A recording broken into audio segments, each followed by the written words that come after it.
Cet animal est un qui heureusement n'existe. Numéro 7. Arthropleura. Est un genre d'arthropode fossile. Il a vécu à la fin du Carbonifère et au début du Permien. Arthropleura était herbivore car on a retrouvé des traces de pollen dans son appareil digestif, même si ses deux pinces avant et sa mâchoire très puissante ont longtemps laissé croire qu'il s'agissait d'un carnivore. Les plus grandes espèces d'Arthropleura sont considérées comme parmi les plus grands arthropodes de tous les temps. Un lointain parent des arthropodes actuels. Numéro 6. Sarcosuchus. Est un reptile éteint de l'ordre des crocodiliens qui mesurait entre 11 et 15 mètres de long et pesait près de 10 tonnes. Sarcosuchus vivait il y a 112 millions d'années, au Crétacé inférieur. Son museau est très allongé, avec de nombreuses dents, plus de 100. L'extrémité de son museau comprend une excroissance osseuse. Vivait probablement au bord des fleuves et attaquait les herbivores qui venaient s'y abreuver à la manière des crocodiles actuels. Numéro 5. Colanchen guillermois. Était un oiseau inapte au vol de la famille des Phorussracides.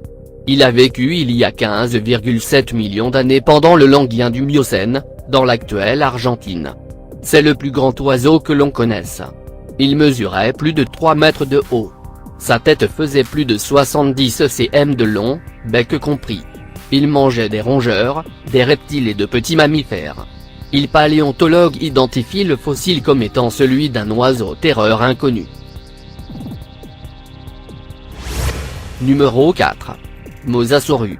Est un reptile marin géant qui vivait au Crétacé supérieur, il y a entre 70 et 66 millions d'années. Il mesurait 18 mètres de long et pesait 15 tonnes. C'est un proche parent des varanidés et des serpents.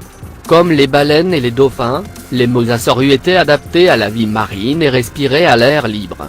Il occupait le sommet des chaînes alimentaires, il chassait des tortues, des plésiosauridés, des ptérosaures, des calmars, des poissons et des mosasauridés plus petits. Numéro 3. Entélodon. Est le deuxième plus grand entélodonte.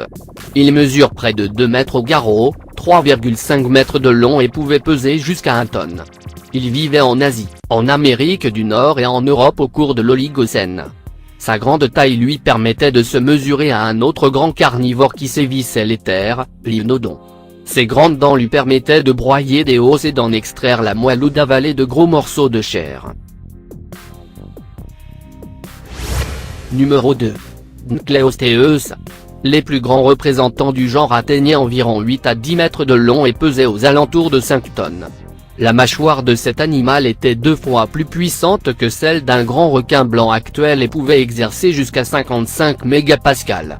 Ceci étant possible, il mangeait probablement des céphalopodes à grosses coquilles et peut-être tout ce qu'il pouvait trouver, incluant d'autres Nucleostheus. Numéro 1. Platybelodon. Est un genre de mammifères herbivores apparentés aux éléphants qui vivaient durant le Miocène en Eurasie. Était de la taille d'un rhinocéros et possédait un nez en forme de botte qui ressemblait déjà plus à une trompe. Il mesurait 4 mètres de long, 2,2 mètres au garrot et pesait environ 2 tonnes. Les traces d'usure sur les dents suggèrent qu'il a utilisé ses défenses pour abaisser l'écorce des arbres, et peut-être utilisé l'incisive char qui a formé le bord de la pelle.